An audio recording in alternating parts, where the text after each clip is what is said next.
ನೋಡಿ ವೀಕ್ಷಕರೇ, ಮೊದಲನೇ ಹಂತವನ್ನು ದಾಟಿ ಬಂದಾಯ್ತು. ಮೆಟ್ಟಿಲುಗಳ ಮುಖಾಂತರ ನಾವು ಆ ಕೋಟೆಯ ತುದಿಗೆ ಹೋಗ್ಬೇಕಿದೆ. ಆ ಒಂದು ಮೆಟ್ಟಿಲುಗಳನ್ನ ಯಾವ ರೀತಿ ಜೋಡಿಸಿದ್ದಾರೆ ಅಂತ ನೋಡ್ಬೋದು.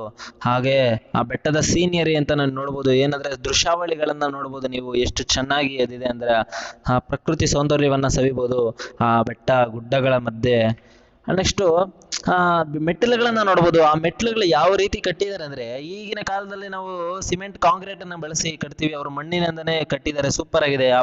ಆ ಎರಡು ಬಂಡೆಗಳ ಮಧ್ಯೆ ನೋಡಿ ಯಾವ ರೀತಿಯಾದಂತಹ ಮೆಟ್ಟಿಲುಗಳನ್ನ ಕಟ್ಟಿದ್ದಾರೆ ಅಂದ್ರೆ, ಇಷ್ಟು ವೆರಿ ಸೂಪರ್ ಅನ್ಸುತ್ತೆ ನನಗಂತೂ. ನೋಡಿ, ನಿಮಗೂ ಏನ್ ಅನ್ಸುತ್ತೆ ಅಂತ ಒಂದ್ಸಲ ಕಾಮೆಂಟ್ ಮಾಡಿ.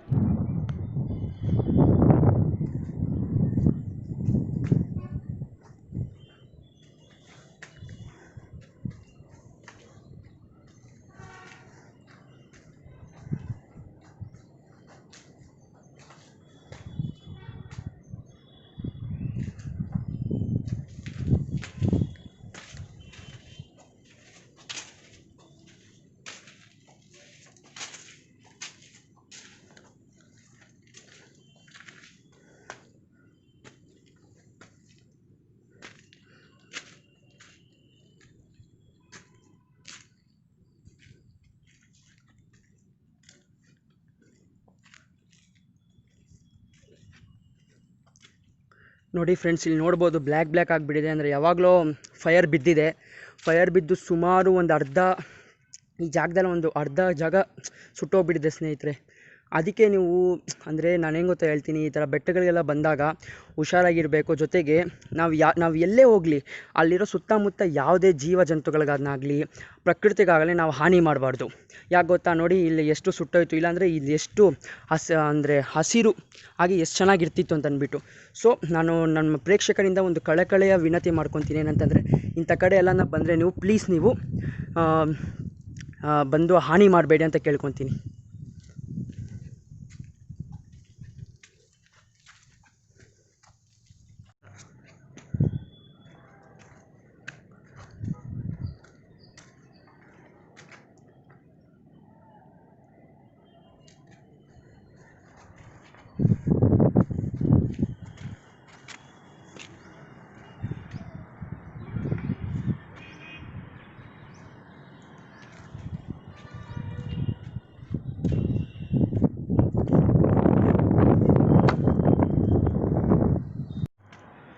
ಸೊ ಗಾಯ್ಸ್, ನಾನಿಲ್ಲಿ ಶೂಟ್ ಮಾಡ್ತಾ ನನಗಿಲ್ಲಿ ನೋಡಿ ಇಲ್ಲೊಂಥರ ಬರ್ದಿರೋ ಥರ ಕಾಣಿಸ್ತು.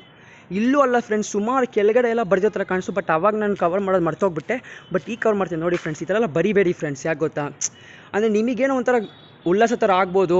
ಇನ್ನೊಬ್ರು ಹೆಂಗೆ ಗೊತ್ತಾ ಅನ್ಕೊತಾರೆ, ಇಲ್ಲಿ ಬರೆದ್ಬಿಟ್ರೆ ನಮ್ಮ ಹೆಸರು ಯಾವಾಗಲೂ ಇರುತ್ತೆ, ನಾವು ಬಂದಾಗ ನೋಡ್ಕೊಂಡು ಹೋಗ್ಬೋದು, ಅದೊಂಥರ ಅವರು ಖುಷಿ. ಬಟ್ ಈ ಥರ ಎಲ್ಲ ಮಾಡೋಕ್ಕೆ ಹೋಗಬೇಡಿ ಸ್ನೇಹಿತರೆ. ಯಾಕೆ ಗೊತ್ತಾ, ಎಷ್ಟೋ ಕಷ್ಟಪಟ್ಟು ಎಷ್ಟೋ ವರ್ಷದಿಂದ ಅಂದರೆ ಕಟ್ಸಿರೋದನ್ನಾಗಿರ್ಬೋದು, ನೇಚರೇ ತನ್ನನ್ನು ತಾನು ರೂಪಿಸ್ಕೊಂಡು ಈ ಥರ ಎಷ್ಟೋ ಇಮಾರತ್ಗಳನ್ನೆಲ್ಲ ಅಂದರೆ ಬಂದಿದೆ. ಸೊ ಇದನ್ನೆಲ್ಲ ನೀವು ನಿಮ್ಮ ಬಡ್ದು ಅದನ್ನೆಲ್ಲ ಹಾಳು ಮಾಡೋಕ್ಕೆ ಹೋಗಬೇಡಿ ಅಂತ ನಾನು ಕೇಳ್ಕೊತೀನಿ.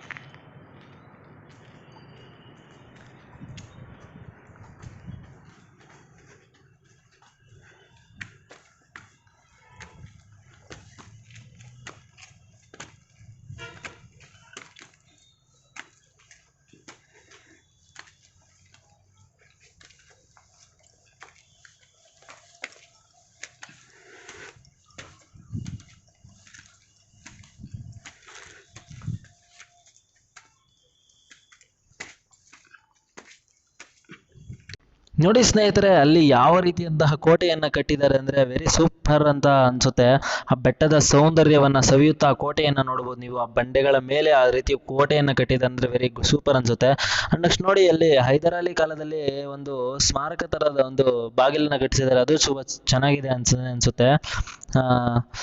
ನೋಡಿ ಆ ಸೀನಿಯರ್ಸ್ ನೋಡಿ ದೃಶ್ಯಗಳನ್ನ ನೋಡ್ಬೋದು ನೀವು. ಇನ್ನು ಎಷ್ಟು ರೀತಿಯಾಗಿದೆ, ಅಬಾ ಸೂಪರ್ ಅಂತಹ ಬೆಟ್ಟಗಳನ್ನ ನಾವು ನೋಡ್ಬೋದು. ಎಷ್ಟು ದೂರದಲ್ಲಿ ಬೆಟ್ಟ ಕಾಣಿಸ್ತಿದೆ ಅಂತ.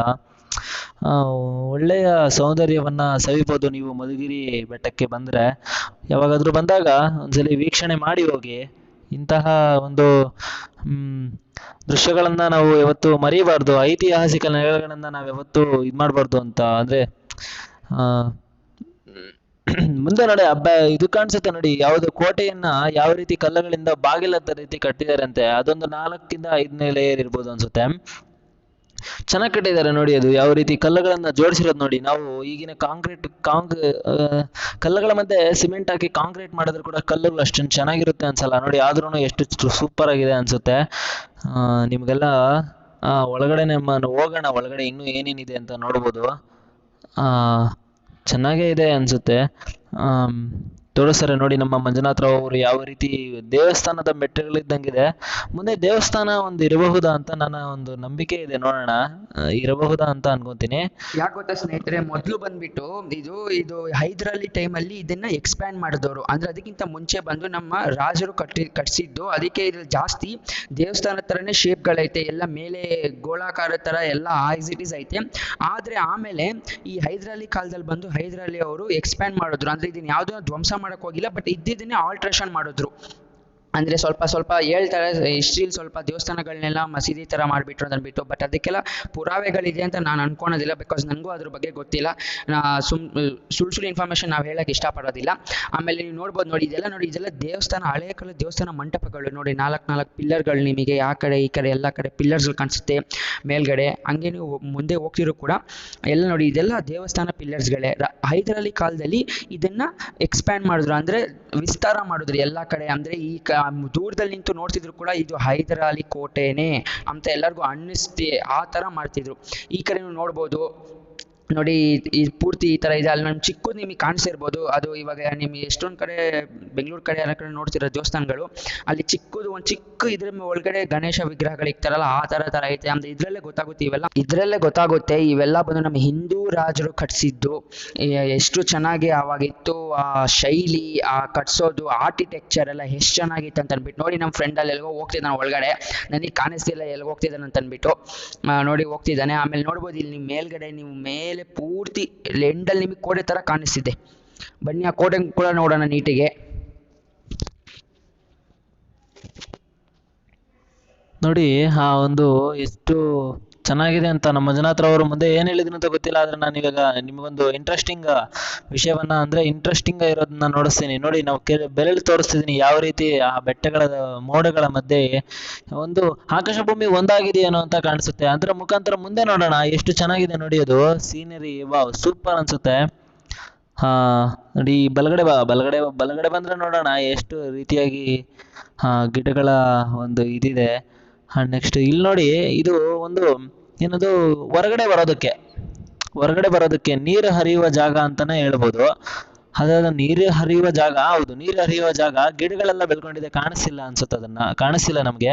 ಮುಂದೆ ಒಂದು ವಿಸ್ತಾರವಾದಂತಹ ಒಂದು ಬಾವಿ ನಿಮಗೆ ತೋರಿಸ್ತೀನಿ ಬನ್ನಿ. ಅಂದ್ರೆ ಎಷ್ಟು ಸೂಪರ್ ಆಗಿದೆ ಅಂದ್ರೆ ಇಟ್ಸ್ ವೆರಿ ಗುಡ್ ಅಂತಾನೆ ಅನ್ಸುತ್ತೆ ನನಗಂತೂ. ವೆರಿ ಸೂಪರ್ ಆಗಿದೆ. ನೋಡ್ತೀನಿ ಬನ್ನಿ ಮುಂದೆ ಏನಿದೆ ಇಲ್ಲ ಅಂತ ನಾನು ತೋರಿಸ್ತೀನಿ ಇವಾಗ. ನೋಡಿ ಆ ಒಂದು ಎಷ್ಟು ರೀತಿ ಚೆನ್ನಾಗಿದೆ ಆ ಕೋಟೆಯನ್ನ ಕಟ್ಟಿರೋ ರೀತಿ. ಆ ಗಿಡಗಳೆಲ್ಲ ಬೆಳ್ಕೊಂಡಿದ್ರೆ ಇನ್ನೂ ಸೂಪರ್ ಆಗಿರ್ತಾ ಇತ್ತು ಅನ್ಸುತ್ತೆ. ಆ ಬಾವಿಯನ್ನ ನೋಡಿ, ಬಾವಿಯನ್ನ ತೋರಿಸ್ತಿದ್ದೀನಿ. ಏನ್ ಆ ಬಾವಿ ಅಂದ್ರೆ ಕುಡಿಯುವುದಕ್ಕೆ ನೀರಿನ ಒಂದು ಜಲಮೂಲ ಅಂತಾನೆ ಹೇಳ್ಬೋದು. ಆ ಬೆಟ್ಟಗಳ ಮೇಲೆ ಬಿದ್ದಿದ್ದ ನೀರೆಲ್ಲ ಇಲ್ಲಿ ಬಂದು ಶೇಖರಣೆ ಮಾಡ್ತಿದ್ರು.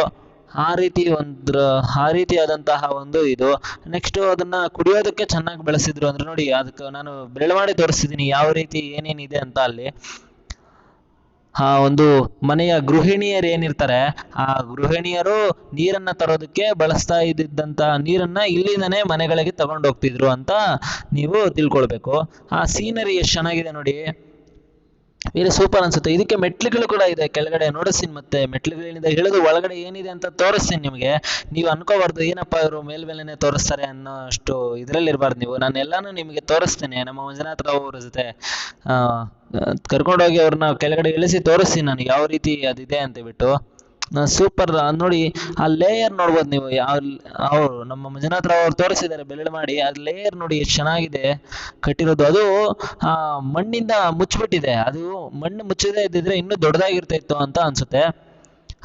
ನಾವು ನಿಲ್ಕೊಂಡಿರೋದು ಕೂಡ ಬಾವಿಯ ಒಂದು ತುದಿ ಅಂತಾನೆ ಹೇಳ್ಬೋದು. ಅದೆಲ್ಲ ಮಣ್ಣು ಮುಚ್ಚೋಗಿರೋದ್ರಿಂದ ಗೊತ್ತಾಗ್ತಿಲ್ಲ ಅಷ್ಟೇ ನಮ್ಗೆ. ಅಲ್ಲಿ ನೋಡಿ ಎಷ್ಟು ಚೆನ್ನಾಗಿದೆ ನೀರು. ನಮ್ಗೆ ಇವಾಗ ಬಯಲಸೀಮೆ ಕಡೆ ಅಷ್ಟು ಮಾತ್ರ ನೀರು ನೋಡುತ್ತೀವಿ ಅಂದ್ರೆ ಹೆಚ್ಚು ಆ ಬೆಟ್ಟಗಳೇನಿದಾವೆ, ಬೆಟ್ಟಗಳ ಮೇಲೆ ಬಿದ್ದಿದ್ದ ನೀರೆಲ್ಲ ಕೆಳಗಡೆ ಬಂದು ಅಲ್ಲಿ ಆವೃತವಾಗಿರುತ್ತಂತಹ ನೀರದು. ಬೆಸ್ಟ್ ಸೂಪರ್ ಆಗಿದೆ ಅದನ್ನು. ಆ ಬೆಟ್ಟಗಳನ್ನ ನೋಡುತ್ತಾ ನೀವು ನಿಸರ್ಗವನ್ನ ಸವಿಯುತ್ತಾ ನಾವೊಂದು ನೋಡ್ಬೋದು ಆ ನಿಸರ್ಗ ತಾಣ ಯಾವ ರೀತಿ ಇದೆ ಅಂತ. ಆ ಬೆಟ್ಟ ಮತ್ತೆ ನೋಡಿ ಬಾವಿಯನ್ನ ಝೂಮ್ ಮಾಡಿ ತೋರಿಸಿದ್ದಾರೆ ನಮ್ಮ ಮಂಜುನಾಥ್ ರಾವ್ ಅವರು, ಎಷ್ಟು ನೀಟಾಗಿದೆ ಅಂತ. ಇನ್ನು ಕೆಳಗಡೆ ಹೋಗೋಣ ಬನ್ನಿ. ಕೆಳಗಡೆ ಹೋದಾಗ ನಿಮಗೆ ತೋರಿಸ್ತೀನಿ ಆ ಬೆಟ್ಟದ ನೋಡಿ ಎಷ್ಟು ಚೆನ್ನಾಗಿದೆ ಅಂತ. ಮಣ್ಣಿನಲ್ಲೇ ಒಂದು ಆಕಾರಗಳನ್ನ ಮಾಡಿ ಅವರು ಮಾಡಿದ್ದಾರೆ ಅಂದ್ರೆ ನಿಜಕ್ಕೂ ಹೇಳ್ತೀನಿ, ಭಾರತದಲ್ಲಿರುವಂತಹ ರಾಜರು ಯಾವ ರೀತಿ ನಿಪುಣರಾಗಿದ್ರು ಅಂತಾನೆ ಅನ್ಸ್ಬೋದು ನಮಗೆ. ಸೊ ಚೆನ್ನಾಗಿದೆ. ಸೊ ಫ್ರೆಂಡ್ಸ್, ಇದು ಆಗಿತ್ತು ಫ್ರೆಂಡ್ಸ್ ಇವತ್ತಿನ ವಿಡಿಯೋ. ಸೊ ಈ ವಿಡಿಯೋನ ಲೈಕ್ ಮಾಡಿ, ಶೇರ್ ಮಾಡಿ, ಮತ್ತೆ ನಮ್ಮ